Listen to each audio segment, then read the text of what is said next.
하시면 좋겠습니다. 자, 누가복음 17장 20절 21절 말씀 보시겠습니다. 누가복음 17장 20절 21절입니다. 함께 말씀 믿음의 마음으로 받들어 읽겠습니다. 바리새인들이 하나님의 나라가 어느 때 임하나이까 묻거늘 예수께서 대답하여 이르시되 하나님의 나라는 볼 수 있게 임하는 것이 아니요 또 여기 있다 저기 있다고도 못하리니 하나님의 나라는 너희 안에 있느니라. 아멘. 하나님 나라에 대한 대단히 중요한 예수님의 말씀입니다. 한국 교회 초기에 참 부흥하게 한 목사님들 여러 분 계시는데 그중에 김익두라는 목사님은 우리가 잘 알고 있고 그 다음에 이성봉이라는 목사님이 있습니다. 그 김익두 목사님의 그 도움과 많이 또 지도를 받아서 이성봉 목사님이 또 부흥의 일들을 많이 했는데 이분은 평안남도 강동군 출신인데 가정이 어려워 중학교 진학을 못합니다. 그래서 달구지에 나무찜이나 과일을 실어서 평양 시내에 한 30리길을 걸어서 매일 장사하다가 어머니가 신앙생활을 잘 하셨다 그래요. 그래서 어머니가 신앙생활을 고면했는데 주일에도 장사하러 가다가 21살 때 오른쪽 다리에 원인을 모르는 통증으로 쓰러지게 됩니다. 그래서 어머니가 막 책망을 합니다. 주의를 지키라는 하나님 계명도 어기고 부모 말도 듣지 않고 제멋대로 하다가 그렇게 되었다. 책망도 합니다. 3년 동안 투병 생활을 하면서 인생이 어떤 존재인가 20대에 이제 그런 점을 느끼고 진실로 회개하고 중생의 체험을 합니다. 하나님 은혜를 깨닫고 하나님 앞에 사죄하며 또 부모에게 효도하지 못했던 것도 사죄하고 26세 신학 공부를 시작하고 1928년에 수원교회 개척하고 31년에 목포 북교동교회 개척했고 36년에 신의주교회 섬겼고 평양에서 천막 치고 부흥회 할 때 수천 명이 모였다 그럽니다. 그러다 6.25 전쟁 때 목포에서 부흥회 인도하다가 공산당에게 붙잡혀서 고문을 당합니다. 공산당이 어느 날 고문하며 발길을 차며 영감 천국 좀 보여줘봐 빈잔을 하니까 이 목사님이 예 천국 보여드리겠습니다. 죽어서 말고 지금 보여란 말이야. 그랬더니 예 지금 보여드릴 수 있습니다. 그러면서 한 말이 천국 본점은 내 소관이 아니니까 보여드릴 수 없으나 지점은 내 마음이 있으니 내 마음이 천국이요. 그렇게 말했습니다. 박해 속에서도 믿음을 잃지 않는 이유는 심령 천국, 마음의 하나님의 나라를 이루었기 때문이라 하는 사실입니다. 여러분, 우리 성경의 기록을 보면 죽은 다음에 가서 이루는 천국, 영원한 천국, 그 내용도 자세히 기록이 되어 있으나 일부만 기록을 했습니다. 전체를 보여주지는 않았습니다. 예수님 재림 이후에 이루어질 하나님의 나라를 부분적으로 보여주었고 그 중에 요한은 성령에 의해서 천국으로 하늘나라로 이끌림 받아서 천국을 우리에게 소개하는데 우리가 이해할 수 없는 천국이니까 우리가 이해할 수 있도록 설명을 해줍니다. 하늘문이 열리고 성령이 요한을 이끌어 하늘나라로 올라가서 보니까 천국에 하나님의 보좌가 있고 거기서 생명의 강이 흘러내려오고 있고 그 강 주변에 12과일들이 때마다 해마다 월마다 열매를 맺더라. 그곳에서 하나님을 찬양하는 그런 일들이 일어나고 있고 특히 박해받고 고난받는 사람이 하나님 앞에 하나님 언제까지 우리 이 억울한 일을 풀어주시겠습니까? 탄원하는 그런 내용도 있고, 그러면서 천국이 어떻게 이루어지는가 하는 것을 우리에게 보여줍니다. 그 예수님은 우리가 죽어서 천국 가는 것뿐만 아니라 이 땅에서 천국이 어떻게 이루어지는가 하는 데 대한 강조를 하고 있습니다. 그래서 예수님께서 첫 번째 하신 말씀이 회개하라 천국이 가까웠느니라. 첫 번째 그런 말씀을 하십니다. 우리가 주님 가르친 기도, 주기도문에서 아버지의 뜻이, 즉 하나님 아버지의 뜻이 하늘에서 이룬 것 같이 이 땅에도 이루어지기를 라고 기도하고 있습니다. 아버지의 뜻이 이 땅에 이루어지기를. 그 예수님께서 가르쳐주신 중요한 기도입니다. 그와 같이 예수님께서 이 땅에 오셔서 천국이 가까웠다 그렇게 말씀했습니다.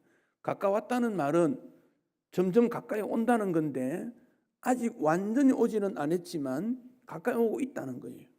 그래서 천국에 대한 확실성을 놓치지 말아야 됩니다. 우리가 여행을 갈 때 기차표 예매를 했습니다. 아직 기차 타지는 않았습니다.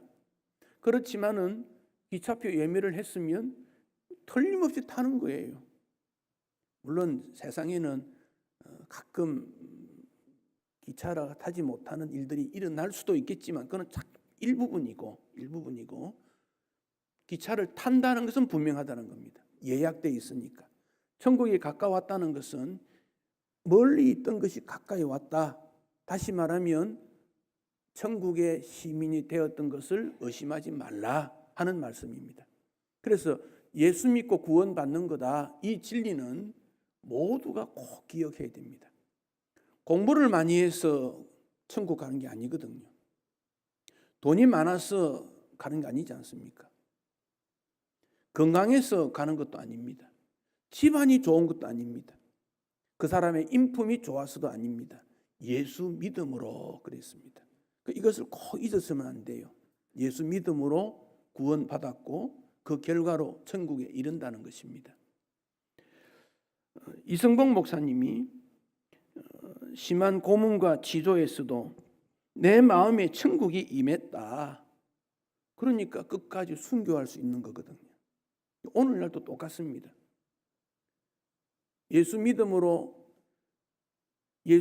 믿음으로 성령 하나님이 내 마음에 임하시고 어려운 말로 내주 하신다. 내 마음에 들어와 주인이 되시는 거지요. 그러므로 심령 천국을 이루는 거다. 이게 성경의 가르침입니다. 오늘 본문에 바리새인들이 질문을 했습니다. 하나님 나라가 어느 때 임합니까? 질문을 했습니다. 어느 때? 시간을 물었잖아요. 어느 때 임합니까? 왜 그렇게 질문했겠습니까? 그 당시 이스라엘은 로마로부터 지배를 받고 있었습니다. 우리가 일을 열심히 한 다음에 소득이 생기면 나라에 세금 내는 건 당연합니다. 그런데 그 세금이 자기 나라로 가는 것이 아니고 다른 나라로 간다면 그 억울하지 않습니까? 우리나라에서 수고해서 노력해서 얻은 농산물이나 공산품이 우리나라 위에 쓰여져야 되는데 이게 일본으로 갔다, 북한으로 갔다, 제3의 나라로 갔다. 우리가 넉넉해서 도와주는 것 같으면 괜찮는데 빼앗긴다면 얼마나 마음 아프겠습니까? 그러니 바리새인들이 애국자들이죠. 그들이 묻습니다.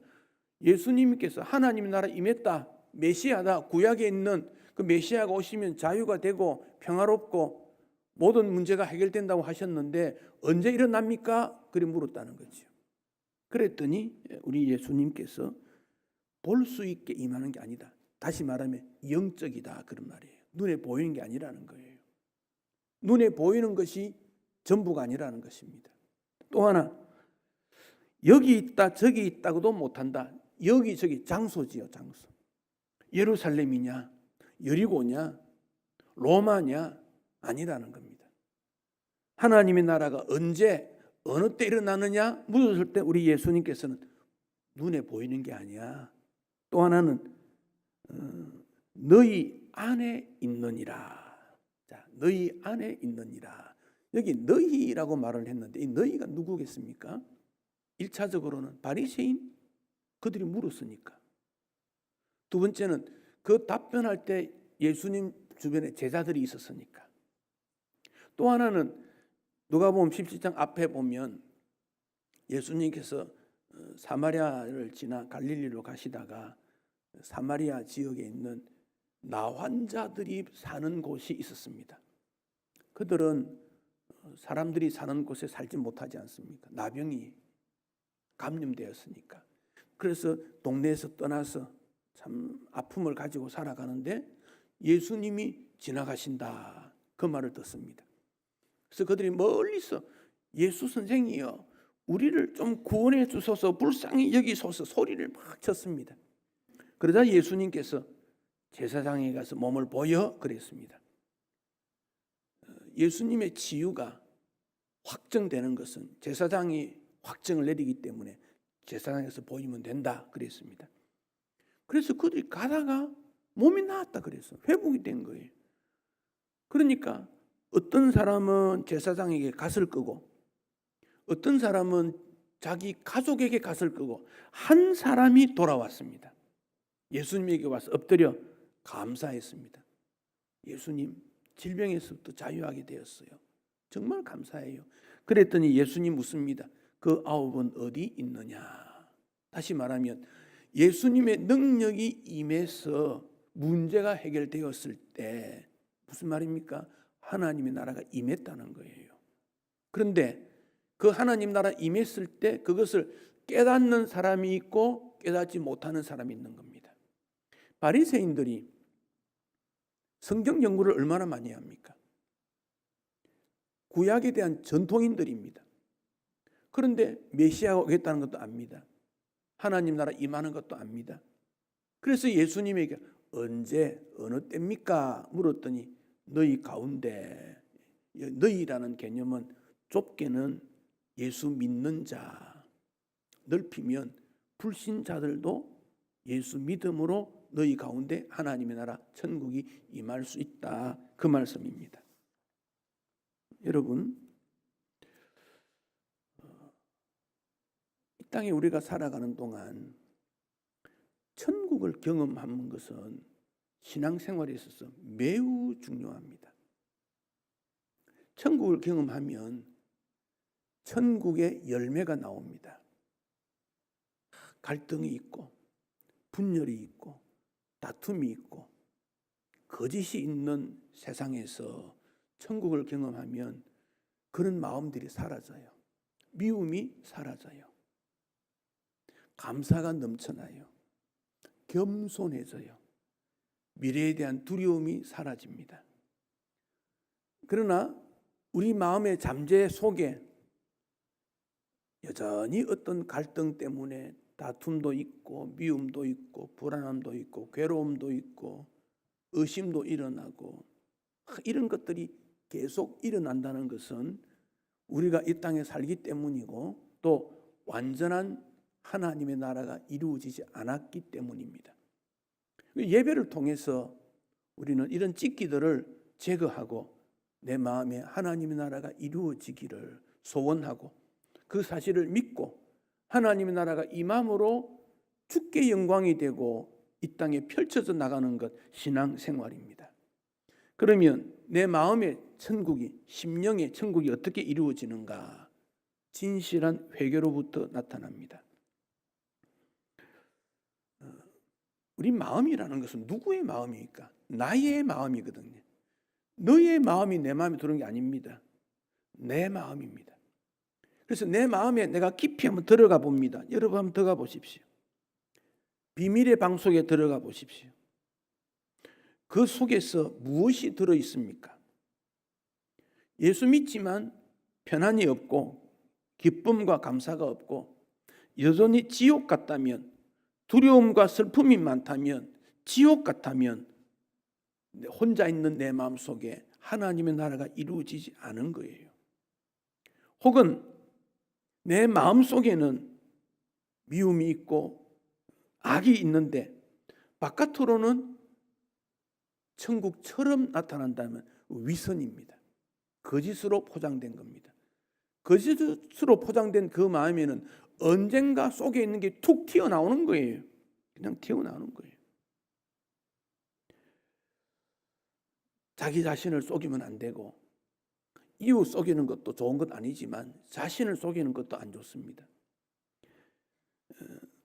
예수님께서 바리새인들에게 위선적 종교 행위에 대해서 책망을 하셨습니다. 마태복음 23장입니다. 마태복음 23장에 화 있을진저 하는 말이 반복해서 나옵니다. 잔과 대접의 겉은 깨끗한데 잔과 대접은 그릇이지요. 그릇. 사람의 마음을 말합니다. 겉은 깨끗한데 그 안에 사람의 마음에 탐욕, 방탕이 가득하다 책망했습니다. 눈이 멀다. 이것은 영적인 일을 보지 못한다. 그런 말입니다. 무덤 속에 뭐가 있습니까? 시신이 들어있습니다. 썩은 냄새가 납니다. 그런데 그 바깥에 페인트 칠을 하고 잔디로 예쁘게 입혔다고 해서 그 무덤이 어떻게 되느냐? 겉은 그런데 속은 그렇다. 그렇게 예수님이 책망을 하셨습니다. 사람들이 향수를 몸에 뿌립니다. 왜 뿌립니까? 악취가 날 것 같아서. 그런데 깨끗한 상태에서 향수를 뿌리면 향수만 나는데 악취에다가 향수를 뿌리면 어떻게 되겠습니까? 정말 고약합니다. 마음의 청결이라는 것은 맑은, 투명한, 깨끗한, 갈라지지 않는 한 가지 마음. 한문으로 일편단심이다 그러지요. 일편단심. 일편 한 조각, 단 붉은 심장입니다. 심장. 내 심장이 붉은 것처럼 똑같다 그런 말이에요. 그것을 신명기 6장 5절에서는 마음을 다하여 뜻을 다하여 힘을 다하여 네 하나님 여호와를 사랑해라. 일편단심이다 그런 뜻입니다. 영어 성경에도 보면 그렇습니다. With all your heart and with all your soul and with all your mind. 생각, 영혼, 마음. 여기 중요한 건 다하여입니다. 다하여. 전심으로. 그래서 칼빈은 하나님을 향한 이 마음을 내 마음을 하나님께 주님께 즉시 신실하게 드립니다. 그리 말했습니다. 학생신앙운동의 배지 있지요. 그 손 위에 하트 그림이 있는 거. 내 마음을 주님 앞에 드립니다. 칼빈이 말하는 그것을 형상한 내용입니다. 여러분 마음에 집중한 게 무엇입니까? 무엇에 관하여 관심이 있습니까? 하나님에게 집중하라는 그런 말입니다. 하나님에게. 매일의 삶 속에 직장이나 삶 속에 일어나는 일도 하나님 영광이라는 거기에 집중을 해야 되는 겁니다. 그래야 예수님의 마음을 품게 되고 하나님을 보게 되고 그것이 가장 귀한 복이 있는 인생이 되는 겁니다. 시편이나 잠언에서 교만한 눈이 하면 하나님 보지 않고 나만 보는 겁니다. 그 나를 기준해서 너를 보는 겁니다. 그 너 왜 그렇게 사니? 책망하게 됩니다. 겸손한 자는 누구냐? 하나님 바라봅니다. 하나님 바라보니까 내가 어떻더라 알게 되는 거죠. 그래서 겸손한 자, 의인, 지혜로운 자, 말씀 따르는 자, 그 겸손한 자 표현입니다. 그래서 겸손한 자가 복이 있다 말씀하지 않습니까? 259장 찬송에 보면요. 예수 십자가에 흘린 피로서 그대는 씻기어 있는가? 질문을 하고 있습니다. 마음속에 여러 가지 죄악이 깨끗이 씻기어 있는가? 우리 인생이 죄악 덩어리인데 어떻게 정결하게 되겠습니까? 그래서 그 찬송을 부르다가 그만 멈추게 돼요. 어떻게 그렇게 할 수 있는가? 희귀할 수 있는가? 다윗의 고백을 우리는 듣습니다. 하나님, 내 속에 정한 마음을 창조하시고 내 안에 정직한 영을 새롭게 주십시오. 주님께서 우리 마음을 변화시켜 주지 않으면 그 죄 덩어리가 어떻게 정결한 모습이 되겠는가 하는 고백입니다. 예수님 모셨다는 여기에는 천국이 임했지만 그 천국이 희미할 수 있습니다. 뚜렷하지가 않습니다.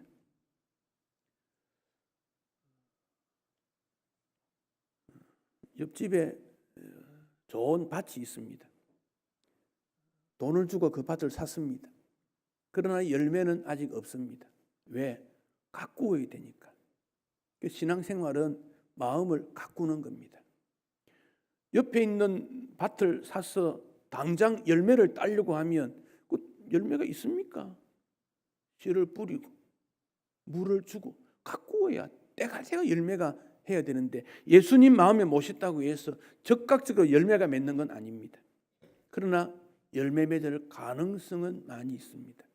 주님이 함께 하시면 열매 맺게 됩니다.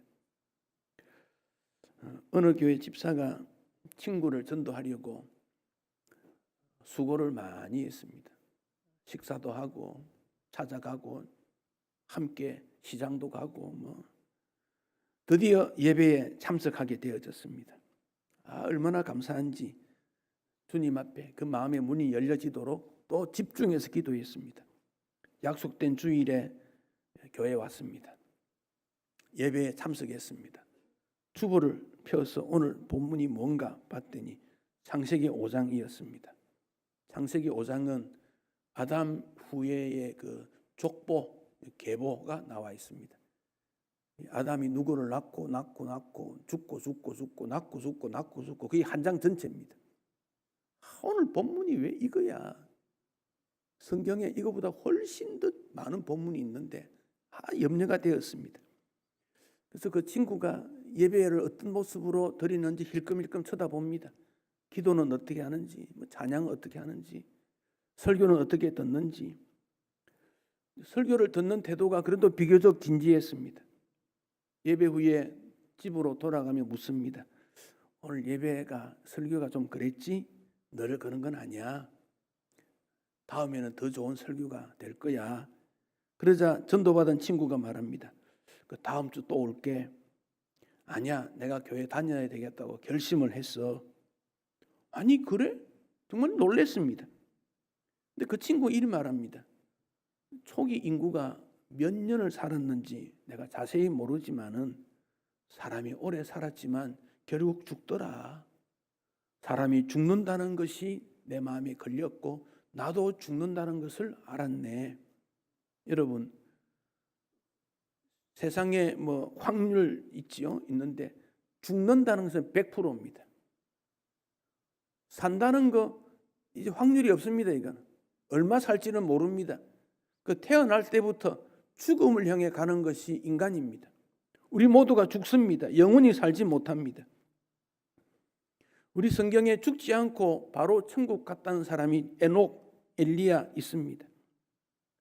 그들은 정말 경건했고 하나님과 동행했고 심령천국이었던 그들이 죽어서도 천국을 누린다는 것을 우리에게 보여주는 내용입니다. 그런데 에녹이 착했다, 교회를 수백 개 지었다, 그런 게 없습니다. 성품 때문이 아닙니다. 그가 도덕적으로 다른 사람보다 조금 나았겠지만은 그렇지만은 도덕적으로 착했다가 아니라 예수 믿음으로 그런 말입니다. 죄를 10번 지은 사람이나 1000번 지은 사람이나 다 죄인입니다. 그래서 예수 믿고 구원받는 것이지요. 우리 예수님께서 회개하라 천국이 가까웠느니라, 이것은 우리 마음의 주인으로 반드시 모셔야 된다, 그런 말입니다. 예수님 모시려면 회개가 우선적입니다. 회개지 않고 예수님 모실 수 없습니다. 나는 예배를 드리고 설교를 듣고 하는데 왜 믿음이 자라지 않는가? 회개하지 않았기 때문에 그렇습니다. 하나님 앞에 개인이 하나님 앞에 앉아서 철저하게 자기 자신을 돌아봐야 됩니다. 성경 말씀을 몰라서가 아닙니다. 회개하는 시간을 가지지 않고 철저히 회개하지 않았기 때문에 그런 거지요. 그 일을 해야 됩니다. 우울해지고 세상이 싫어지고 사람이 미워지고 분노가 일어나고, 왜 그렇습니까? 죄의 결과인 저주, 분노, 미움이 우리 마음에 쌓여있기 때문인데, 죄의 근본이 해결되어야 죄의 열매들도 해결되는 것인데, 죄의 열매들만 자꾸 따내고 죄를 해결하지 않으면 그 죄의 뿌리로부터 계속해서 죄의 열매들을 맺기 때문에 그렇습니다. 그러니 죄의 뿌리를 제거해야 됩니다. 예수 믿는다는 것은 내 속에 있는 죄의 뿌리를 제거하는 겁니다. 그것을 뿌리를 제거해야 됩니다. 그게 회개입니다. 회개는 단순히 돌이키는 게 아닙니다. 삶의 목적과 방향을 완전히 바꾸는 겁니다. 예배를 드리고 신앙생활을 하지만 밖에 나가면 여전히 세상 친구가 좋습니다. 사람들이 하지 말라는 거 자꾸 끌려갑니다. 미혹됩니다. 거기 가면 뭔 좋은 것 같아요. 술도 마시게 되고 화투도 치게 되고 춤도 추게 되고 자꾸만 어두움의 세력에 끌려갑니다. 왜? 뿌리에 죄가 있으니까. 그 죄가 자꾸만 사람을 그렇게 만드니까 그런 거지요. 미움도 분노도 일어나는 겁니다. 회개는 죄의 근본 뿌리를 제거하는 겁니다. 인생이 살다가 어려움이 생겼다, 회개하라는 하나님의 신호로 받아들이시면 틀림없습니다. 나이가 들수록 육신이 약해지고 환경이 어려워집니다. 그럴수록 회개의 삶이 따라가서야 됩니다. 그러면 깨끗한 그 마음에 어떻게 해야 됩니까? 믿음을 채웁니다. 시장 갈 때 빈 가방을 들고 갑니다. 집에 있을 때는 그 속에 이것저것 들어있는데 그거 다 비웁니다. 빈 가방 들고 시장 갑니다. 왜? 시장 가서 좋은 거 채워 오려고.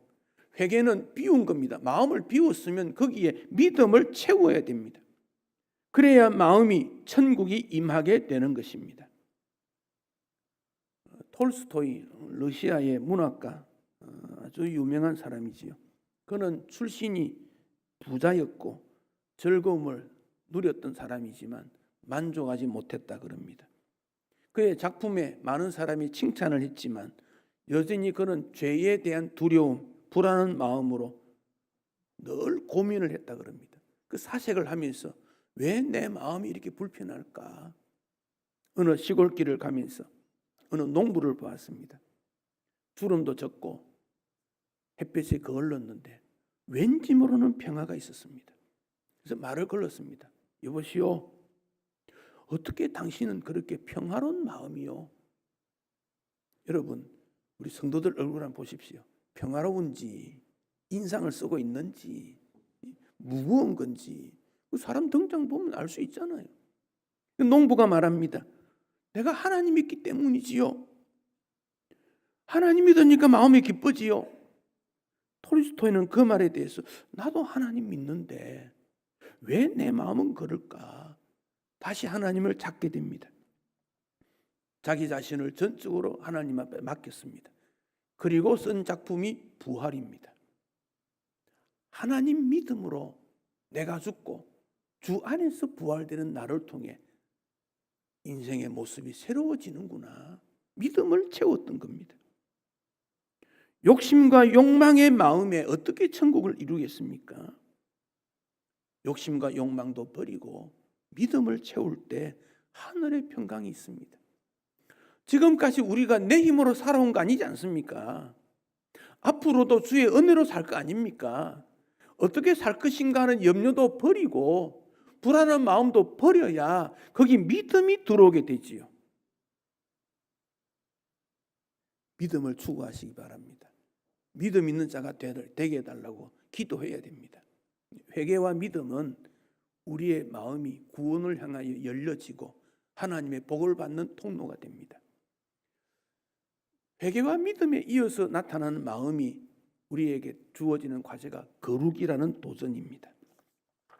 로마서 14장 17절에 바울이 이런 고백을 합니다. 하나님의 나라는 먹는 것과 마시는 것이 아니요 오직 성령 안에서 의와 평강과 희락이라. 우리 로마서 14장 17절 같이 한번 읽겠습니다. 하나님의 나라는, 다 같이 읽으십시다. 하나님 나라는 먹는 것과 마시는 것이 아니요 오직 성령 안에서 의와 평강과 희락이라. 먹는 것 마시는 것 일상생활이 아니라 그런 말이에요. 그것을 목적으로 하지 말라는 겁니다. 그러면 의, 평강, 희락이 뭔가? 의라는 것은 예수 믿는 자의 의무, 하나님을 받아들일 수 있는 조건, 이런 게 어렵다는 것입니다.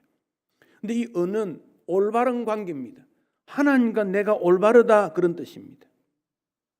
그러니까 그것을 추구해야 되죠. 올바른 것을 추구해야 되는 겁니다.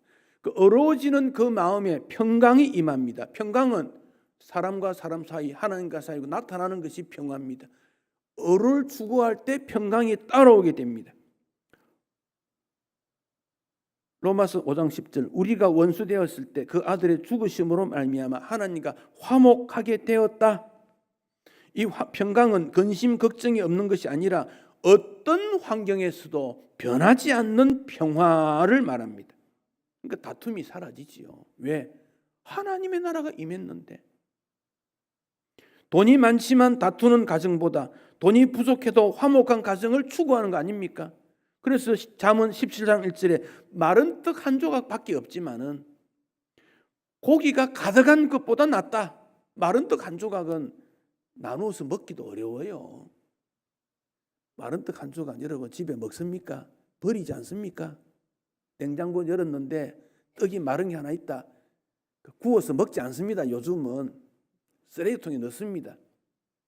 고기도 없어요. 냉장고 문 열었는데 텅 비고 마른 떡 한 조각 딱 남아 있어요. 그걸 끄집어내어 가지고 여보 오늘 우리에게 먹을 게 있으니 고맙네요. 굽든지 삶든지 녹이든지 해서 잘라가 나누어 먹는데 거기 화목이 있더라는 겁니다. 안에 수익고기 한우 엄청나게 들어있는데 끄집어내서 먹고 힘 얻어 싸우는구나 낫다 그 말입니다. 고기 왜 먹습니까? 싸우려고 먹으려면 먹지 않는 게 좋지. 하나님의 나라를 이루는 것이 주님을 기쁘시게 하는 거지요. 평강은 이웃과도 관계가 좋은 거예요. 이 평강이 이루어지지 못하면요 자기와의 싸움에서 패합니다. 그 화살이 자기에게 날아오는 것이 자살입니다. 질병관리본부에서 자살을 시도하다 치료받은 1,599명, 약 1,600명을 조사했더니 46.5%가 가족이나 연인의 갈등 때문에 자살을 시도했다.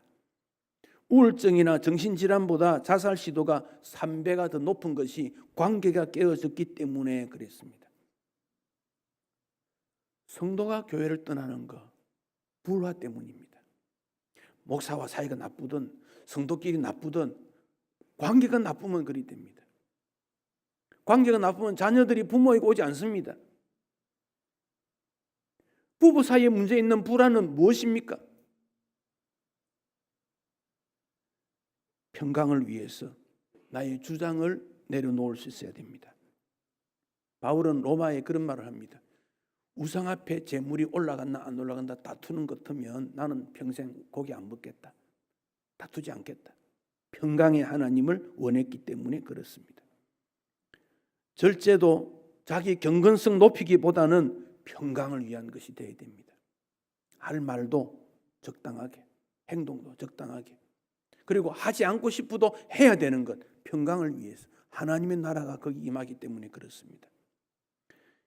그 다음에 희락이라 그랬습니다. 희락은 기쁨입니다.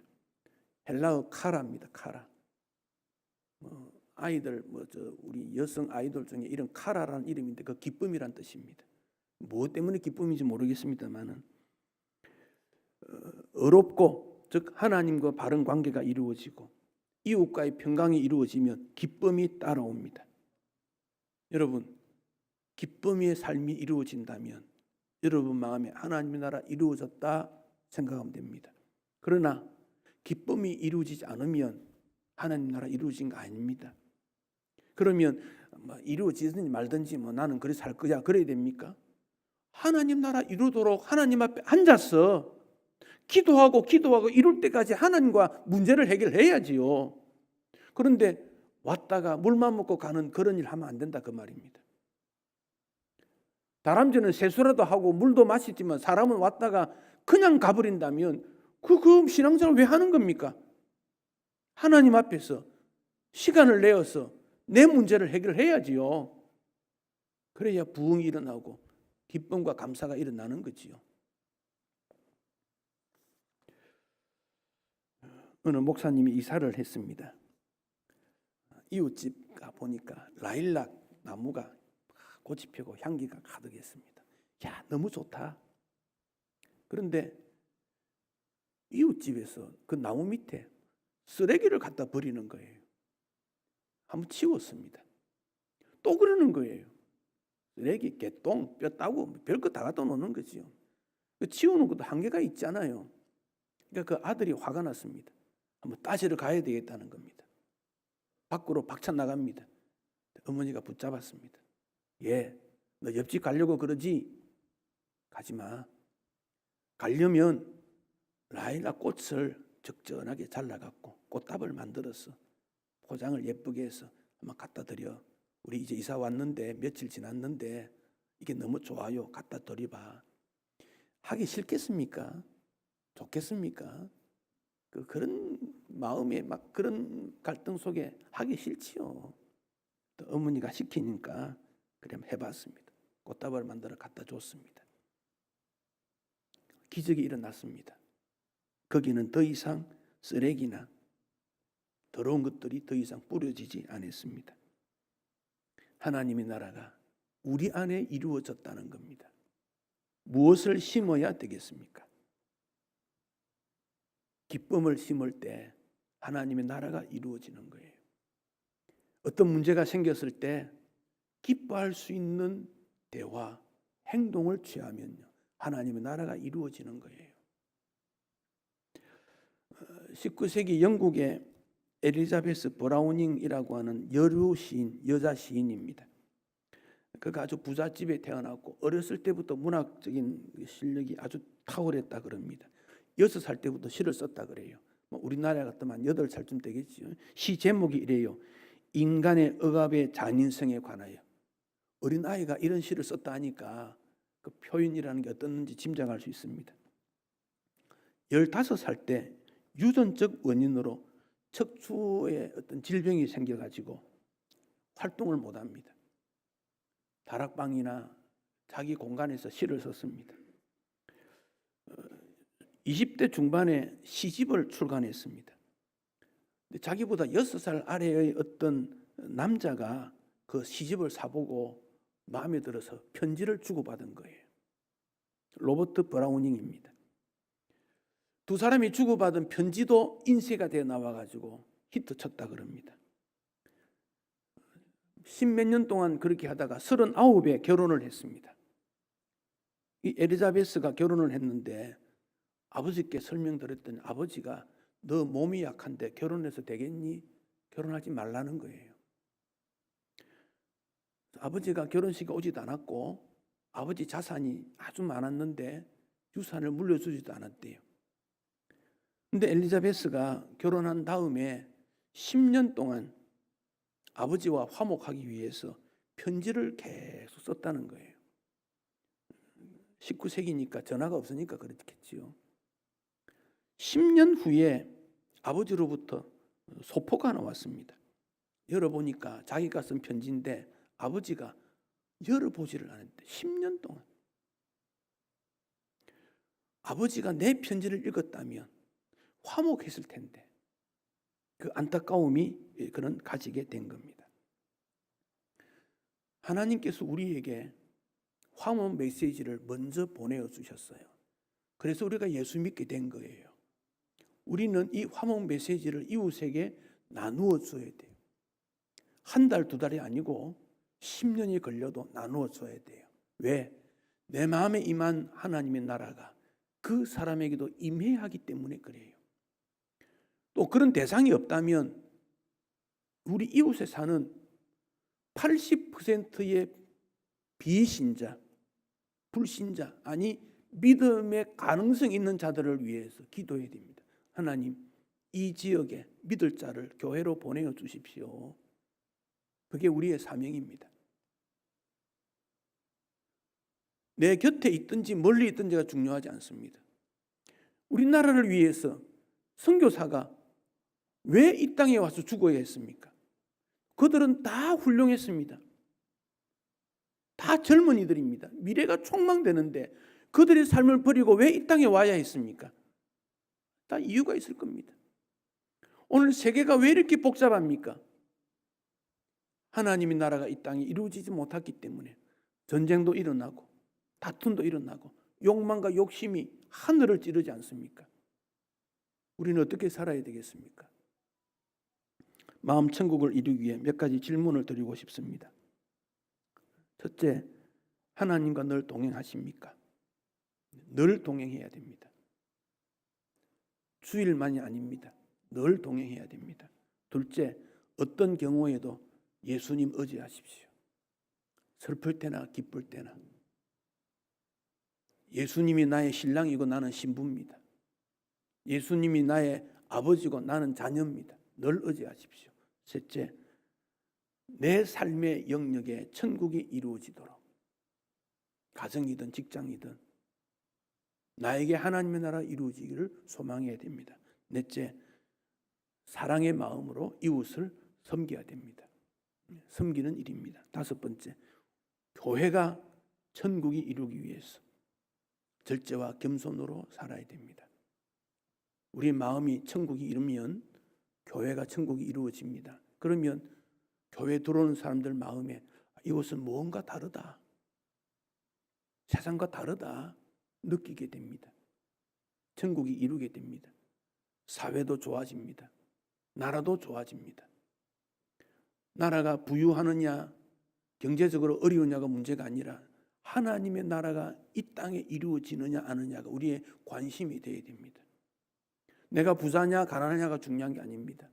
하나님의 나라가 내 마음과 내 가정과 내 자녀들에게 이루어지는가 더 중요합니다. 하나님의 나라가 여러분 마음과 가족에게 늘 임하시기를 축복합니다.